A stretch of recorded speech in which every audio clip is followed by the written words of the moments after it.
అందరికీ నమస్కారం. ఈరోజు కథ పేరు మళ్ళీ పుట్టాడు.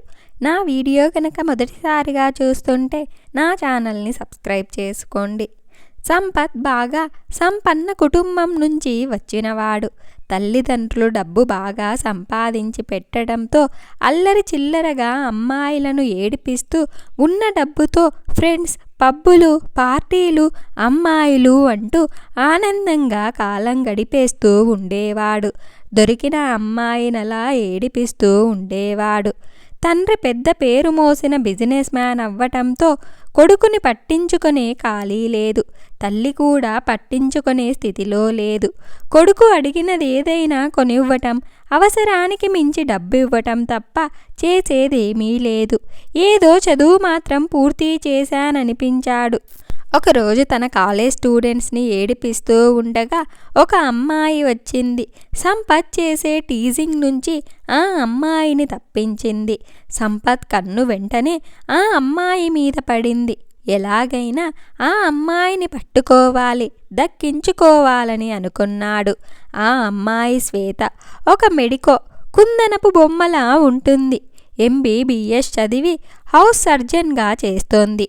అనాథ శరణాలయానికి, ఓల్డ్ ఏజ్ హోమ్ పిల్లలకి ఉచిత వైద్య సేవలు అందిస్తూ ఉంటుంది.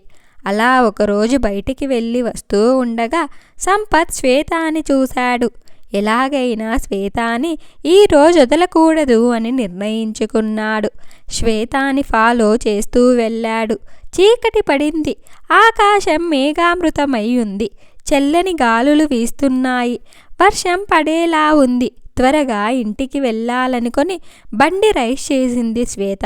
సడన్గా బండి ఆగిపోయింది. చూస్తే పెట్రోల్ అయిపోయింది. అయ్యో, ఇప్పుడిలా చిక్కుకుపోయానేంట్రా అని ఆలోచిస్తూ ఉంది. అప్పుడే తనని ఫాలో చేస్తున్న సంపత్ స్కోడా కార్లో అక్కడికి వచ్చాడు.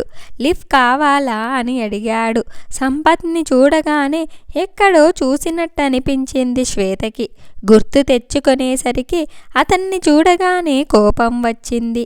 కానీ సంపత్ తను మారిపోయానని, అలా ఎవరిని ఏడిపించడం లేదని నమ్మించాడు. పక్కనే ఉన్న తన గెస్ట్ హౌస్కి తీసుకెళ్లాడు. వర్షం మొదలయ్యింది. ఇంకా ఏమీ చెయ్యలేక సంపత్తో పాటు వెళ్ళింది శ్వేత. గెస్ట్ హౌస్కి వెళ్ళగా టవలిచ్చి తల తుడుచుకోమన్నాడు శ్వేతని. కాఫీ తీసుకువస్తా అని చెప్పి కిచెన్లోకి వచ్చాడు. కాఫీలో మత్తుమందు కలపబోతూ ఉండగా శ్వేత అడుగు కనిపెట్టేసింది. అక్కడి నుండి బయటకి రావాలని ప్రయత్నించినా ఫలితం లేదు.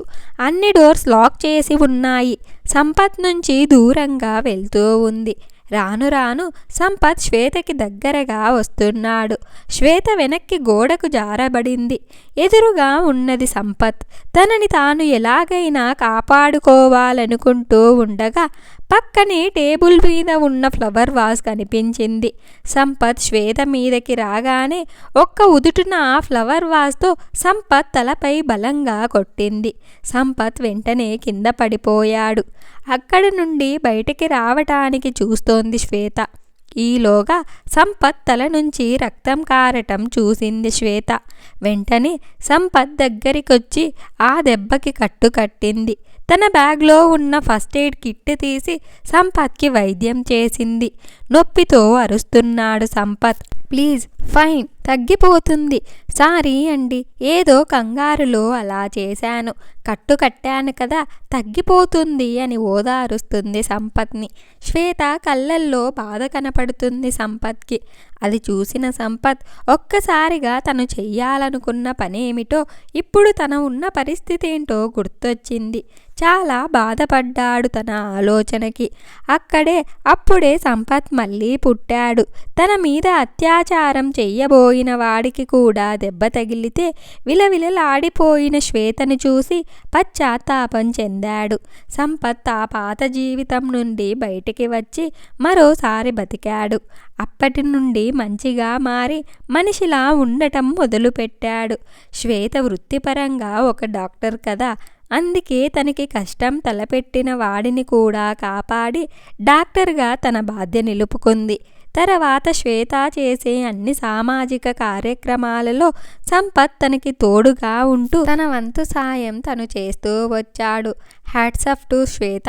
తనకి అపకారం చెయ్యాలని చూసిన వాడిని కూడా మంచివాడిగా మార్చేసింది.